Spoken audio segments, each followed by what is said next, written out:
여러분, 인생을 살아가면서 이 경험이 쌓여가고 많은 사람들을 접촉하고 만나다 보면서 깨닫게 된 것이 있습니다.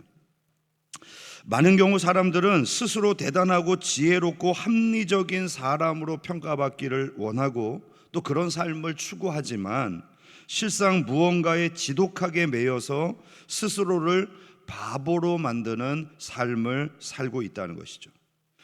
타락한 인간은 자신이 숭배하는 우상을 위해서라면 기꺼이 어리석고 수치스러운 일을 감수하곤 합니다. 요즘 이 전 세계적으로 유행하고 인기를 끌고 있는 패션 트렌드가 하나 있습니다. 물론 뭐 이전부터도 있었는데요. 디스트레스 패션이라는 거예요. 개념은 조금 다르지만 우리 귀에 좀 익숙한 표현으로 하자면 빈티지 스타일. 무슨 얘기인지 조금 와닿으시죠? 본래 이 빈티지라고 하는 것은요, 낡은 것으로서 가치가 있는 것, 오래 가면서 더 가치가 있는 것. 예를 들면 포도주는 시간이 가면 갈수록 더 가치가 올라가죠. 그런 것과 같은 어떤 상품이 빈티지입니다. 자, 그런데 오늘 이 디스트레드라고 하는 것은요, 새 제품인데 빈티지 스타일이에요. 그러니까 일부러 처음 나올 때 새 상품을 만들 때부터 막 흙이 뿌려져 있는 더러운 그런 모습, 또는 막 낡은 제품처럼 물건을 찢어놓고 파는 그런 새 상품의 물건입니다. 여러분, 이렇게 만들어진 운동화나 옷을 세계적인 명품 브랜드의 이름을 달고 얼마에 샀으면 좋겠어요? 수백만 원이 호가하는 상품으로 지금 팔고 있다는 거예요. 그런데 더 놀랍고 신기한 일은 이런 물건들을 없어서 못 파는 거죠. 막 나오면 바로 사람들이 줄을 서서 동의나고 있다는 거예요. 세상 사람들은 이처럼 명예와 허영 그리고 사람들의 시선을 만족시키기 위해서라면 그 비싸고 소중한 돈을 들여서 일부러 당장 버려도 될 것 같은 그 물건을 기꺼이 구입하고 입는다는 것입니다. 그리고 이것을 가리켜 멋이야, 개성이야 이렇게 포장하는 것이죠. 타인의 부러움을 사고 세속적인 트렌드에 합류하기 위해서라면 기꺼이 비싼 돈을 들여서 낭비하는 어리석음, 이것이 현대인들이 추구하고 있는 삶의 모습입니다. 여러분, 이뿐인가요? 세상을 가만히 들여다보면 세상의 신들에 대해서는 아주 관대한 모습들을 볼 수 있습니다. 돈이라고 하는 현대판 만몬의 신을 섬기기 위해서 어떤 이들은 주말도 건강도 가정도 다 내팽개치고 밤낮으로 자신의 몸을 갈아 넣으며 열심히 일을 하죠. 세상은 이것을 가리켜서 치열하고 멋진 인생이라고 박수를 보냅니다. 쾌락이라고 하는 바카스 신을 숭배하기 위해서 정욕과 주색에 빠져 있는 사람들, 그래서 그들의 삶은 망가져 있고 가정이 무너져 있음에도 불구하고 세상의 문화는 한 번뿐인 인생 즐겨야지, 저거 참 좋은 거야, 이렇게 찬사를 아끼지 않는 것입니다. 이처럼 타락한 세상은 썩어질 세상의 우상을 위해 스스로 바보가 되고 인생을 내던지는 미련함에 대해서는요, 한없이 너그럽고 오히려 그것이 영웅적이라고 칭송까지 합니다. 자, 그런데 만약 어떤 사람이 하나님의 은혜를 입어서 십자가의 복음의 은혜를 깨닫고 하나님을 위해서 헌신하고 삶에서 말씀을 따라가는 삶을 살아가게 되면 사람들은 어떻게 됩니까? 즉시 싸늘한 조롱과 손가락질을 퍼부으면서 미련하다, 광신자다, 인생의 시간을 낭비하는 바보다, 이렇게 가차없이 비난을 쏟아내는 것이죠. 도대체 세상과 그 배후에서 역사하는 사탄은 왜 이렇게 세상의 세속적인 탐욕에는 그토록 관대하면서도 오직 예수 그리스도의 십자가 복음에 대해서만큼은 이렇게 강한 적대감을 드러내는 것일까요? 그것은 오직 십자가의 복음만이 우리 인생들이 올바른 길을 선택할 수 있는 길을 제시해 주기 때문입니다. 좀 다른 표현을 할게요. 올바르게 미칠 수 있는 길을 제시해 주는 유일한 방향이 바로 복음입니다. 자, 여러분, 세상이 요구하는 것에 미치면 어떻게 될까요? 멸망입니다. 그러나 복음이 제시하는 것에 미치게 되면 구원이고 승리이고 영광을 누리게 되는 것이죠. 그러므로 오늘 우리는 본문의 거울 앞에서 우리의 신앙을 정직하게 비추어 보고 질문해야 합니다. 세상의 모든 사람들이 무언가에 열광하면서 바보처럼 사는 것이 멋이다, 긍지다 이렇게 생각하며 살아가고 있는데, 그렇다면 진리에 서 있는 우리는 올바른 것에 미치면서 진정한 멋과 긍지를 보여주어야 하지 않겠는가? 우리는 세상에 썩어질 만몬과 허영의 우상을 위해서 인생을 탕진하며 살아가는 바보입니까? 아니면 영원한 상급과 복음을 위해서 세상의 조롱마저도 영광으로 여기는 예수 그리스도를 위한 바보입니까? 오늘 말씀을 통해서 십자가의 영성을 회복하고 주를 위한 거룩한 바보로 살아가기를 결단하는 우리 참된 그리스도인이 될 수 있기를 주님의 이름으로 축복합니다. 자, 그러면 오늘 바울은 어떤 길을 우리에게 제시하고 있는가를 살펴보겠습니다. 첫 번째로 예수 그리스도를 위한 바보가 되기 위해서는요, 세속적인 영광을 완전히 역행하는 자리에 서야 합니다. 어디에 서야 한다고요? 자리에 서야 합니다. 자리에 서야 돼요. 세속적인 영광을 역행하는 자리. 사도 바울은 고린도 교회의 세속적인 교만과 자랑을 질책하기 위해서 자신과 사도들이 처해 있는 상황을 생생하게 전하고 있습니다. 9절 말씀을 보실까요?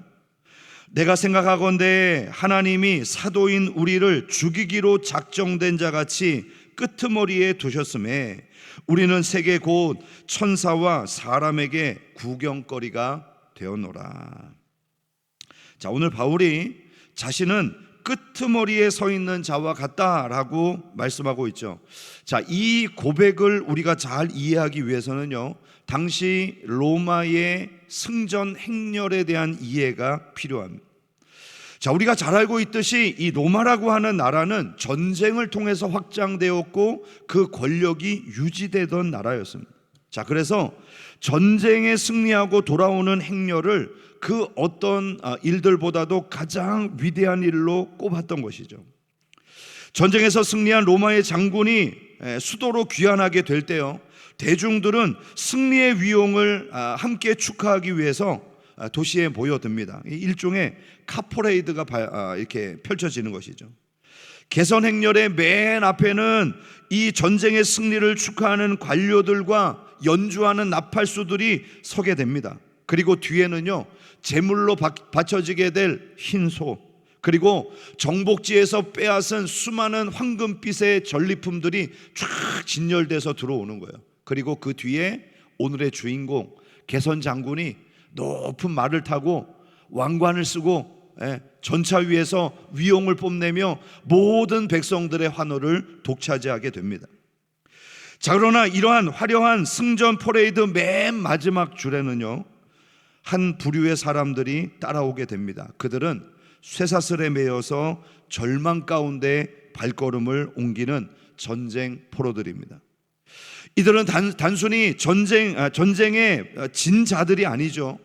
행렬의 마지막을 들러리로 장식하는 그런 이미지, 그런 용도가 아니었습니다. 이들은 이미 죽기로 작정된 사형 선고를 받은 죄수들이었어요. 이 개선의 행렬이 다 끝나고 종착지인 원형 경기장에 도착하게 되면요, 그 경기장 한가운데 이 죄수들은 발가벗겨진 채 맹수들에게 혹은 검투사들에게 죽임을 당하며 백성들의 조롱과 야유의 구경거리가 되는 것입니다. 바울은 지금 자신을 가리켜서 바로 그 행렬의 맨 끝에 서 있는 구경거리가 되는 멸망받을 자와 같은 상황이라고 설명하는 것입니다. 당시 고린도 교회 성도들은 스스로를 개선 행렬의 맨 앞에서 영광과 위엄을 자랑하는 개선 장군과 같이 여겼습니다. 자신을 자랑하고요, 자신의 풍요를 과시했죠. 그러나 하나님께서는 복음의 참된 사도인 바울을 그 행렬의 맨 끝자리, 즉 멸망의 자리에 두신 것입니다. 자, 이것은 단순한 비유가 아니라 실제 바울의 삶에서 바로 그런 상황들이 일어나고 있었던 것입니다. 세상 사람들은 사도들을 향해서 야유를 퍼부으며 바보 같은 자들이라고 조롱했습니다. 때로는 원형 경기장의 한복판에 세워놓고 그들을 죽이는 구경거리 취급을 했습니다. 사탄의 지배를 받는 세상은 바울을 증오하고 매질하고 돌로 치고 투옥하고 결국에는 그의 목을 잘라 마지막 사형수로 생을 마감하게 만들어 버린 것입니다. 자, 그러면 바울이 지금 이런 자신의 처지를 이야기하는 것은 신세한탄일까요? 야, 내가 지금 이런 상황에 놓여 있으니까 좀 나를 알아줘라, 이렇게 말하는 것입니까? 그것이 아니죠. 지금 바울은 고린도 교회 성도들이 진정한 영광이 무엇인가를 알려주기를 원하고 있는 것입니다. 9절 말씀을 다시 한번 보실까요? 내가 생각하건대 하나님이 사도인 우리를 죽이기로 작정된 자같이 끄트머리에 두셨음에 우리는 세계 곧 천사와 사람에게 구경거리가 되어노라. 바울이 지금 자신이 누구의 구경거리가 되었다고 말합니까? 천사와 사람에게 구경거리가 되었다는 것이죠. 자, 여기에서 반전이 있습니다. 세상 사람들은 바울을 비웃었을지 모르지만 신령한 복음의 비밀을 들여다보기 원했던 천사들은요, 주를 위해서 기꺼이 쇠사슬에 매이고 죽음을 감당하며 살아갔던 그 사도들의 걸음을 보면서 하늘의 찬사와 환호성을 올렸다는 것이죠. 이러한 반전은 예수님의 삶에서도 그대로 일어나고 있습니다. 예수님은 연약한 아기로 가난한 가정에 태어나셨습니다. 예수님이 자란 동네는 나사렛이라고 하는 시골 마을이었는데요, 당시에 이 이스라엘 땅에서 갈릴리 지역은 멸시와 천대를 받던 낙후된 지역이었는데, 그 갈릴리라고 하는 지역 가운데 나사렛은 더 시골, 완전 깡촌이라고 할 수 있는 그런 낙후된 도시였습니다. 30세의 나이에 예수님께서 유대 땅에 주목을 받으며 사역을 시작하셨는데, 사역의 기간은 길어봤자 3년 그 남짓. 너무나도 짧은 시간 동안 사역을 마감하셨죠. 그리고 그 마지막 최후도 십자가의 죽음이라는 비참한 최후를 맞이하셨습니다. 하나님은 예수님을 죽이기로 작정하시고 이 인생의 무대 가운데 세우신 것이죠. 그리고 예수님의 자리는 늘 세상의 끄트머리였습니다. 로마 사람들과 이스라엘 사람들의 구경거리가 되게 하셔서 결국은 십자가에서 죽게 만드신 것입니다. 그러나 예수님께서 십자가에서 죽으시는 그 순간이 구원을 완성하는 정점이었고요, 영원한 멸망에 처한 우리 인생들이 가장 큰 환호와 영광을 올려야 될 사건이 된 것입니다. 기독교의 역사 가운데 예수님과 같이 바보 같은 삶을 살았던 사람들이 많이 있습니다. 그 대표적인 사람이 짐 엘리엇이라고 하는 선교사였습니다. 1956년 이 미국의 휘튼 대학을 수석으로 졸업한 인재, 그 전도 유망한 청년 짐 엘리어트가 선교사로 헌신을 합니다. 그가 선택한 지역은 에콰도르였습니다. 여기에는요, 당시 식인종이 살아가고 있었던 아마존 지역이었거든요. 복음 증거를 하기 위해서 팀을 꾸리고 아내와 어린 자녀를 자신의 삶의 터전에다 두고요, 아마존 정글로 들어갔습니다. 오랜 시간 동안 부족의 언어를 배우고 그 사람들과 접촉하기 위해서 다양한 방법들을 사용하며 노력을 기울였습니다. 그리고 마침 때가 되었습니다. 자, 이제 그들을 들어가서 만나도 안전하겠다, 이렇게 하고 미지의 땅으로 들어간 거예요. 그런데 그들이 해변에 내리자마자 만난 아우카 부족이요, 창을 들고 나타났습니다. 그리고 그 젊은 청년들을 다 죽여버린 것이죠. 29세의 짐 엘리엇은 사랑하는 가족을 뒤로 하고요, 그 젊은 나이에 비참하게 순교를 당한 것입니다. 여러분, 이 사실이 서구 세계에 알려지기 시작했어요. 일제적으로 신문은 이 사실을 보도하며 이 얼마나 불필요하고 억울한 낭비인가, 저 젊은 천재가 억울하게 죽음을 당했다, 이런 기사들을 쏟아내기 시작했습니다. 너무나도 젊은 나이에 죽음을 당한 이 사실을 안타까워하며 온 세계가 들끓고 일어났던 것이죠. 그런데 여러분, 이 무의미해 보이는 이 일이 계기가 되어서요, 그 뒤에 이 부족을 향한 선교사들이 늘어나기 시작합니다. 그리고 하나같이 이 부족을 향해 들어가기 시작했어요. 끝내는 이 짐 엘리엇을 죽였던 부족 전세가요, 회심을 하고 예수님을 믿게 되는 역사가 일어난 것입니다. 여러분, 이 짐 엘리엇 선교사의 일화를 바탕으로 만들어진 영화가 있죠. 한국에서도 상영이 됐었는데 창끝이라고 하는 그 영화로 개봉이 된 적이 있습니다. 그가 남긴 일기장은 지금도 책으로 출간되어서 각국의 언어로 번역되었고요, 많은 믿음의 사람들에게 영향을 주고 있습니다. 우리나라에서도요, 이 전능자의 그늘이라고 하는 제목으로 번역이 되어서 출간이 되고 많은 그리스도인들에게 읽혀졌던 베스트셀러입니다. 그가 대학 시절에 남겼던 한마디 고백은요, 예수 그리스도를 위해서 바보로 사는 삶이 얼마나 위대하고 가치 있는 일인가를 보여줍니다. 아마 이 창끝이라고 하는 영화에서도 순간순간 섹션이 넘어갈 때마다 이 고백이 계속 등장을 하는데요, 이겁니다. 영원한 것을 얻기 위해 영원하지 않은 것을 포기하는 것은 결코 바보가 아니다. 한번 따라할까요? 영원한 것을 얻기 위해 영원하지 않은 것을 포기하는 자는 결코 바보가 아니다. 그렇습니다.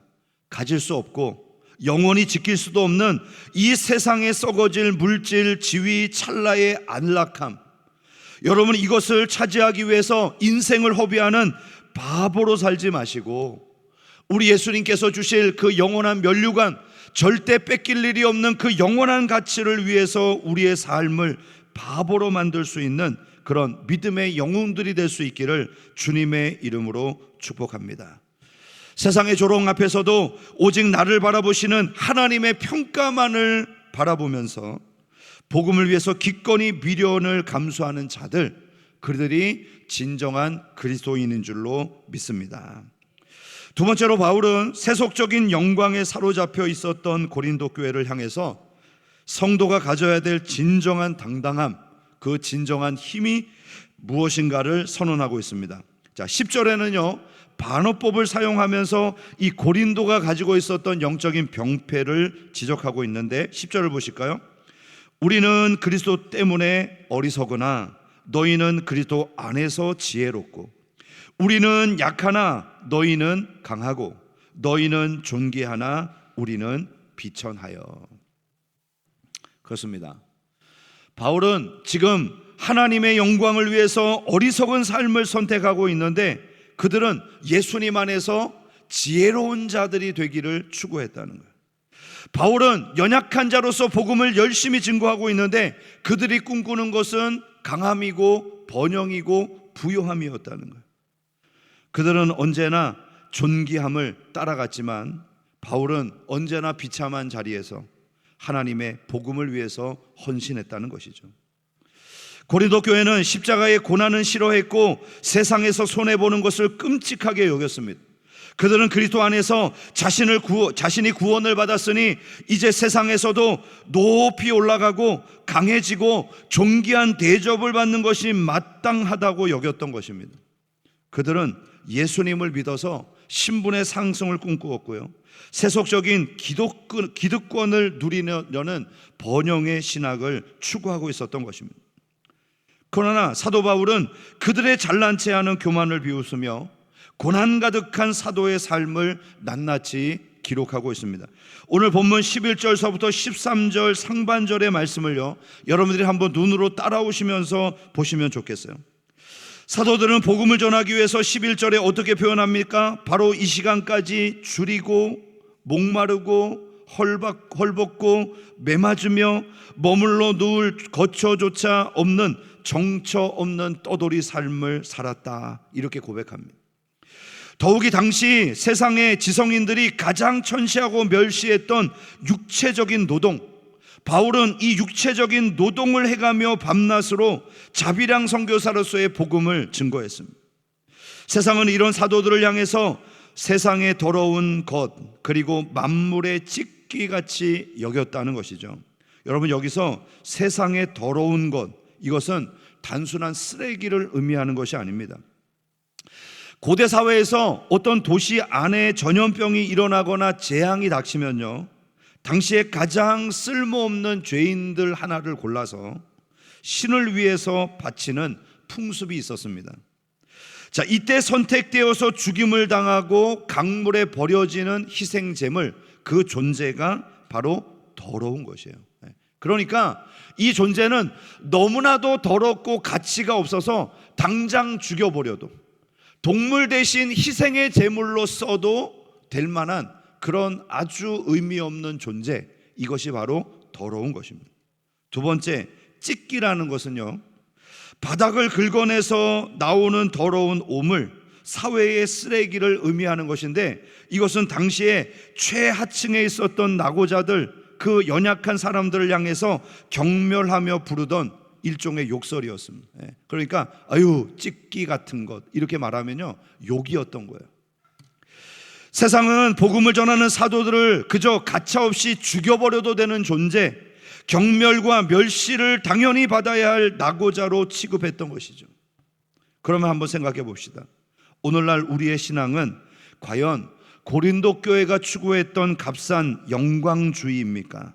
아니면 사도들이 몸소 경험했던 십자가의 영성입니까? 현대인들은 예수님을 믿어 복을 받고, 또 예수님을 믿어 내 자녀가 잘 되고, 예수님을 믿어 좋은 직장에 취업을 하고, 예수님을 믿어 세상에서 강해지고 존귀해지는 것이 마땅하다고 여기고요, 이런 것을 통해서 나는 하나님께 영광을 올리겠다는 목표를 세웁니다. 물론 하나님께서 이런 복을 주시고요, 우리의 삶에 책임을 져주시죠. 그러나 십자가의 고난과 희생, 복음을 위한 눈물은 쏙 빼놓은 채 오직 세상의 번영과 안락함을 추구하는 이 복음은요, 결코 성경이 말하는 성숙한 복음의 모습이 아닌 것입니다. 우리는 고난을 피해가는 존재가 아니라 오히려 고난 속에서도 하나님의 영광을 드러내고 하나님의 뜻을 성취해가는 영적 대장부인 것이죠. 저는 오늘 이 자리에 있는 우리 모두가 고난을 두려워하지 않고 고난이 하나님의 영광의 재료가 될 수 있는 그런 은혜가 있기를 주님의 이름으로 축복합니다. 직장생활 속에서 혹은 사업을 하면서 현장에서 만나는 사람들과의 관계 속에서 내가 그리스도인이라고 하는 사실이 밝혀지면 혹시라도 불이익이 오지는 않을까?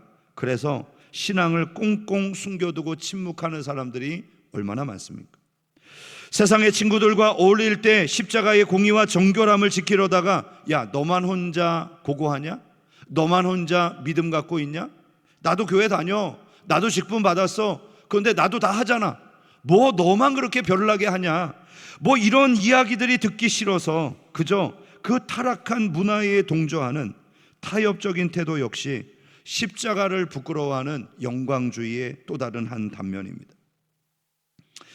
여러분, 오늘 이 시간부로 여러분의 영적 공식을 새롭게 세울 수 있기를 축복합니다. 여러분, 공부하지 않은 학생이 100점을 받았어요. 이 시험지 진짜일까요, 가짜일까요? 그랬으면 좋겠죠. 여러분 자녀가 공부 안 했는데 100점 받아왔으면. 그런데 그 시험지는 가짜예요. 어쩌다가 한번 100점을 받을 수 있을지는 그 불가능하지만 받았다고 칩시다. 그 다음번에도 100점 받을까요?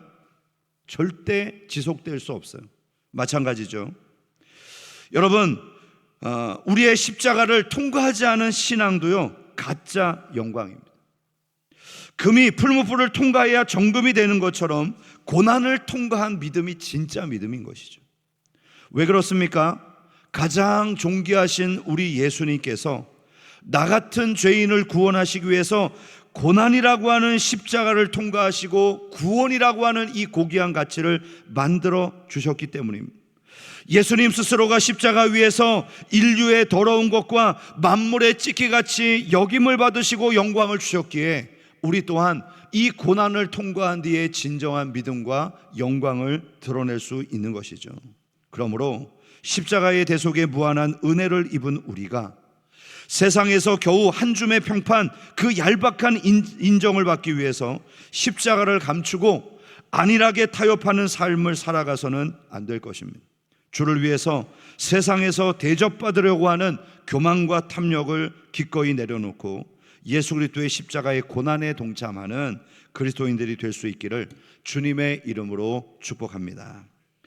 마지막으로 바울은 그리스도를 위해서 바보가 되는 선택을 하는 삶이 어떤 것인가 구체적인 모범을 보여주고 있습니다. 그리스도의 십자가의 은혜에 사로잡힌 자는 세상의 악독한 모욕, 핍박 앞에서도 도리어 축복의 언어로 그 모든 것들을 승화시키는 일을 감당한다는 것입니다. 12절 13절 또 수고하여 친히 손으로 일을 하며 모욕을 당한 즉 축복하고 박해를 받은 즉 참고 비방을 받은 즉 권면하니 우리가 지금까지 세상의 더러운 것과 만물의 찌꺼기 같이 되었도다.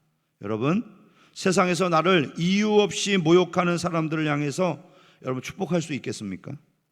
나를 짓밟고 박해하는 사람들을 향해 보복하지 않고 참아낼 수 있겠습니까? 나를 악의적으로 비방하는 자들을 향해 도리어 따뜻한 말로 권면하고 위로하는 것이 가능할까요? 여러분, 이것은 인간의 본성으로는 감당할 수 없는 일입니다. 인간의 상식은 나에게 돌 던지는 사람에게요 더 큰 돌을 집어서 던져야 속이 풀리는 것이죠. 세상의 철학과 심리는 내 자존심을 굳게 지키고 나의 권리를 주장하며 나에게 해를 끼치는 자에게 당당하게 법적 대응을 하든지 보복을 하는 것이 지혜롭다고 말합니다. 참으면 그거 어리석은 거야. 다 표현해. 너의 권리를 찾아. 이렇게 말합니다. 그러나 사도 바울이 보여주는 사도의 삶은요 세상의 방식을 완전히 뒤집는 역설과 신비로 가득 차 있는 것이죠. 바울은 자신을 향해 침뱉고 수치를 주는 원수들을 향해 축복했습니다. 자신을 박해하고 폭력하는 자들의 그 핍박 속에서 꿋꿋이 참아냈습니다. 자신을 향해 칼날 같은 허위의 사실과 비방을 일삼는 대적자들을 오히려 부드럽고 따뜻한 말로 화해를 청하며 권면했다는 것이죠. 이러한 삶이 어떻게 가능하겠습니까? 사실 이것은 우리의 지성과 경험과 성숙함을 다 동원해도요 감당하기 어려운 일입니다. 그러면 바울은 과연 지금까지 어떻게 이런 일들을 감당할 수 있었던 걸까요? 그것은 자신을 바라봤기 때문에. 내가 예전에 예수 믿는 사람들을 이들처럼 핍박했고 예수 믿는 사람들을 옥에 잡아 가두고 예수 믿는 스데반을 죽이기 위해서 앞장섰던 것처럼 내가 그런 사람이었는데 예수님께서 나를 다메섹에서 만나 주신 거예요.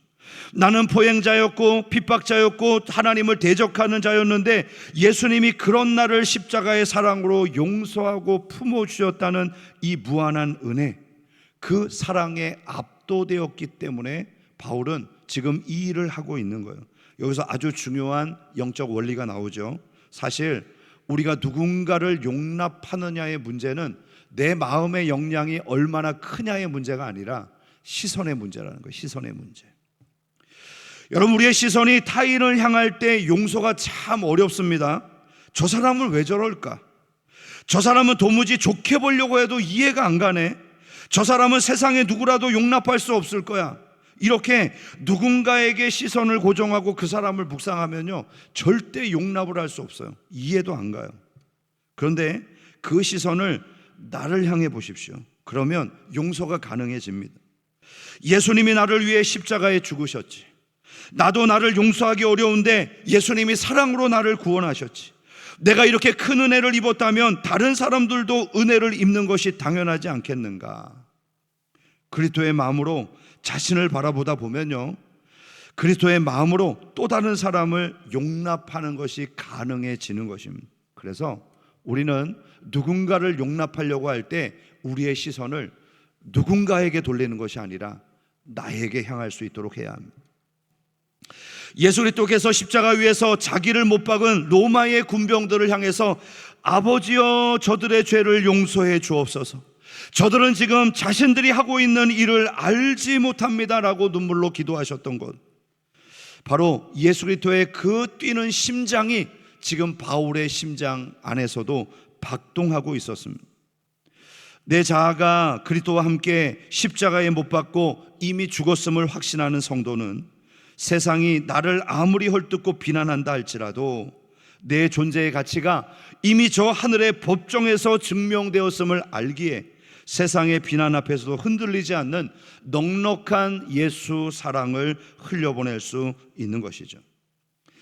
가정과 일터에서 나를 힘들게 하고 사사건건 나를 모욕하는 상사나 동료들, 혹은 나를 깊이 오해하고 비난하는 가족들을 마주 대할 때 세상의 논리대로 분노하고 욱하는 마음으로 보복하지 않기를 소망합니다. 교회 안에서 성도들과의 관계에서도 마찬가지예요. 이 속에서 언행으로 상처를 받게 될 때 기분대로 행동하지 마시고 잠시 멈추어 서서 남을 향해서 가졌던 그 시선을 거두어서 자신을 먼저 한번 돌아보는 거예요. 나 같은 비천한 죄인을 살리기 위해서 그 하늘의 보좌를 버리시고 십자가의 끄트머리까지 내려오신 그 주님, 그 예수님의 은혜의 발걸음을 묵상해 보십시오. 그리고 주님이 용납하신 그 사랑을 힘입어 우리 사랑하는 성도들을 품을 수 있는 하나님의 사람들이 될 수 있기를 주님의 이름으로 축복합니다. 말씀을 맺겠습니다. 오늘 우리는 말씀을 통해서 과연 십자가의 복음이 우리 속에 십자가의 복음이 있는가를 한번 들여다볼 수 있기를 소망합니다. 우리는 혹시 십자가의 흉터는 다 피해가고 고난과 희생이 가득한 삶의 현장은 멀리한 채 신앙의 껍데기만을 자랑하며 배부르며 왕노릇하는 거짓 영광에 빠져있지는 않습니까? 나의 평판과 자존심이 조금이라도 다치지 않게 하려고 이 복음의 증인된 삶을 스스로 거부한 채 마치 내 안에 십자가 없는 것처럼 그렇게 세상과 화해하며 살아가는 영적 불손을 저지르지는 않았는지요. 이제 다가오는 9월부터 우리는 태신자 작정을 필두로 해서 또 이웃초청잔치의 시간들을 맞이하게 됩니다. 저는 우리 모두가 예수 그리스도를 위한 바보가 될 수 있기를 축복합니다. 좋잖아요. 복음 증거하다가 너 바보야? 너 그 소중한 시간을 교회에다 드린다고? 너 바보야?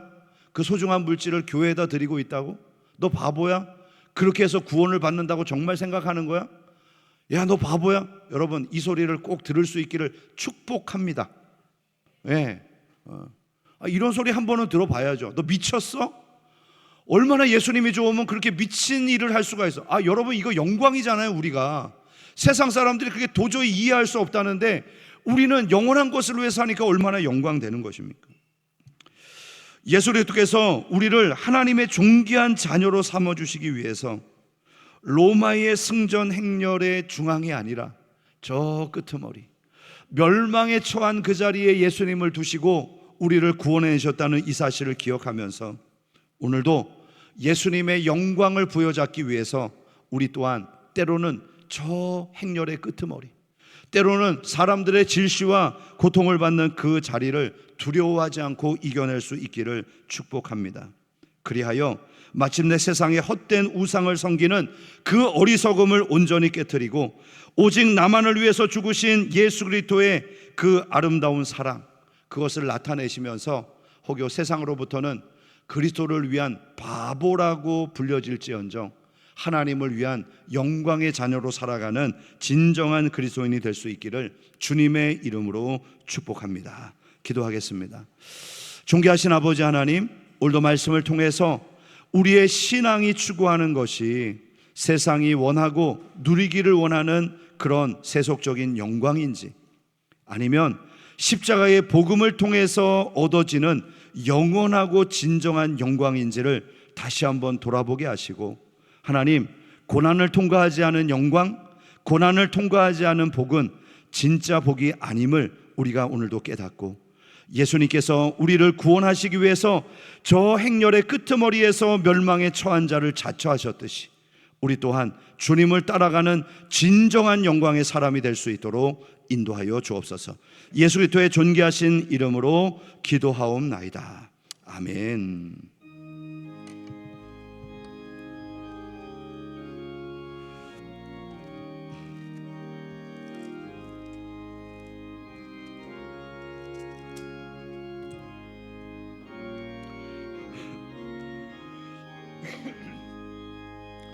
십자가를 질 수 있나 주가 물어보실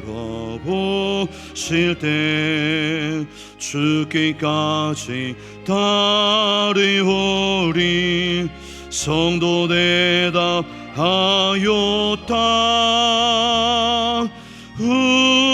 우리의 심령 주의 것이니 주님의 영상 만드소서. 주 인도 따라 살아갈 동안 사랑과 충성 늘 바치오리다. 너는 기억하고 있나 구원받은 강도를 그가 회개하였을 때 나고 너라 받았다. 우리의 심령 주의 것이니 주님의 영상 만드소서. 주 인도 따라 살아갈 동안 사랑과 충성 늘 바치오리다. 걱정 근심 얻은 그늘 너를 둘러 덮을 때 주께 내 영 맡기겠나. 최우승님 믿으며 우리의 심령 주의 것이니 주님의 영상 만드소서. 주 인도 따라 살아갈 동안 사랑과 충성 늘 바치오리다. 이런 일 다 할 수 있나 주가 물어보실 때 용감한 자 바울처럼 선뜻 대답하리라.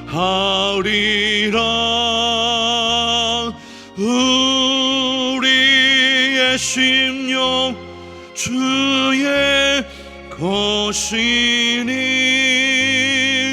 주님의 영상 만드소서.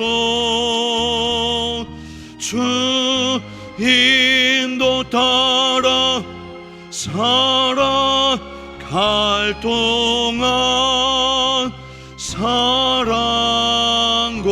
충성 늘 바치오리다.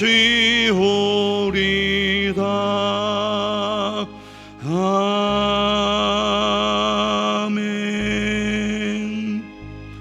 자, 우리 앞뒤 좌우 계신 분들과 함께 인사하겠습니다. 사랑합니다. 축복합니다. 네, 우리 한 번 더 인사하겠습니다. 저는 그리스도를 위한 바보입니다. 진짜요? 진짜 바보입니까? 한번 옆에 분들한테 이렇게 인사하겠습니다. 저를 마음껏 이용하세요.